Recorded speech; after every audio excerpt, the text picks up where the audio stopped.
Buenas tardes.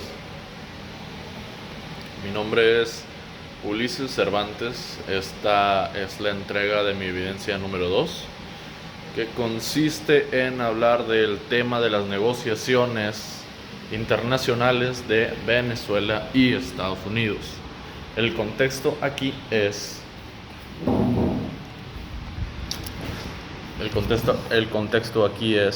que Estados Unidos, como eje hegemónico, eje dominante de el continente americano, es el país que más brinda a los estados tercermundistas, además de trabajo, mano de obra, etcétera, etcétera, que es lo que se les exige a los estados tercermundistas, ¿no? Venezuela actualmente está viviendo una crisis de desabasto de alimentos, de energía, de un desbalance económico y de poder político. Y Estados Unidos, al ver que Venezuela es de los mayores exponentes y productores con las mayores reservas de petróleo, Estados Unidos formuló que sería muy buena estrategia tener de aliado y bajo su eje protector y de intervención política, económica y social de apoyo a Venezuela. ¿Por qué? Por los recursos que Venezuela puede brindar. Como ya sabemos, Estados Unidos no tiene los recursos suficientes, pero sí tiene el capital y el territorio para poner en marcha su economía hacia arriba.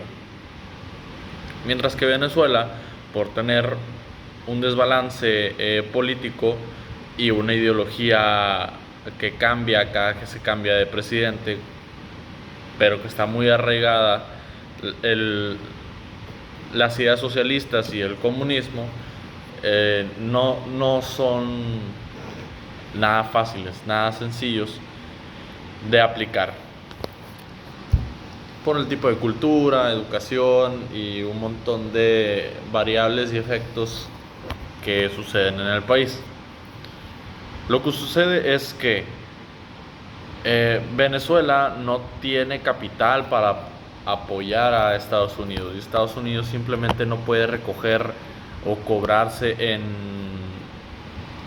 petróleo crudo o en materia prima, porque simplemente no es factible y no es permitido ni bien visto por otras naciones. Entonces no tiene caso de afectar su imagen como un país hegemónico que está dispuesto a apoyar a todo el que se necesita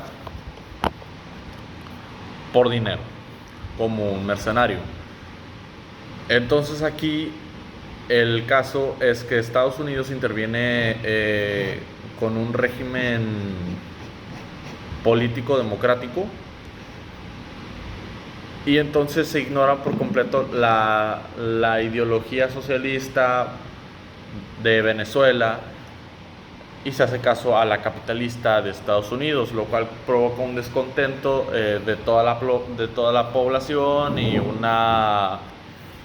choque de costumbres y leyes, haciendo creer que los venezolanos son invadidos no de manera militar, sino política e ideológica.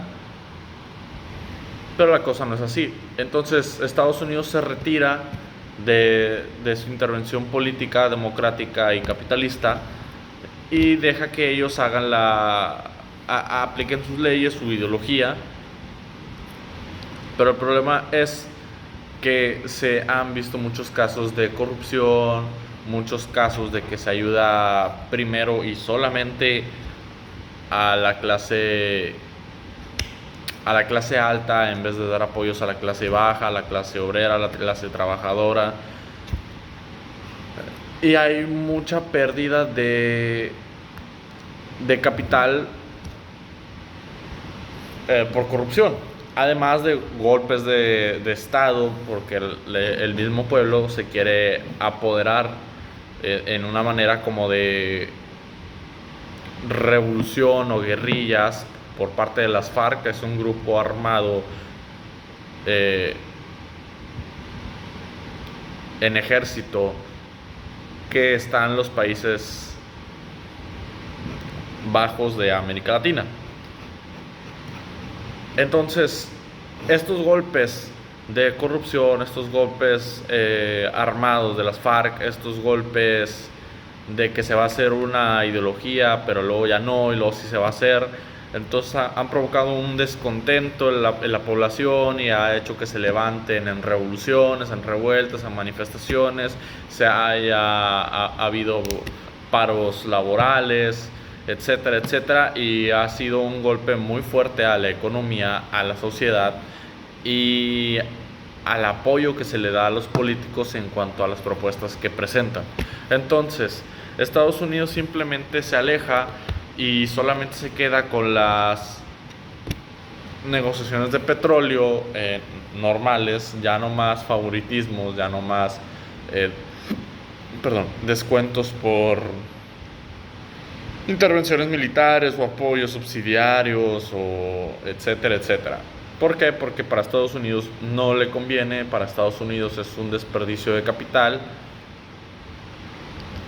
Y entonces Estados Unidos clasificó a Venezuela por la crisis que maneja, la inflación que maneja y los problemas políticos que maneja, que no tienen exactamente no tienen un poder bien establecido, como una amenaza económica, que no se puede ayudar a un país que realmente no se tiene a ni quien mande, ni quien gobierne, ni quien ordene lo que se va a hacer. Y Estados Unidos simplemente no es bien visto por apoyar a ciertas partes políticas, porque eso es visto en esas partes de Latinoamérica, como Venezuela, como imperialismo. Mi consejo es que se debería tratar todos estos problemas de manera interna y como apoyo para potencializar o acelerar la recuperación del país, es que ahora sí pidan apoyo a Estados Unidos o a otros países hegemónicos, o que tengan el capital para poder avanzar de manera más rápida, sin aumentar de manera exponencial la deuda que de por sí ya tienen. Esta es mi conclusión. Muy buenas tardes a todos.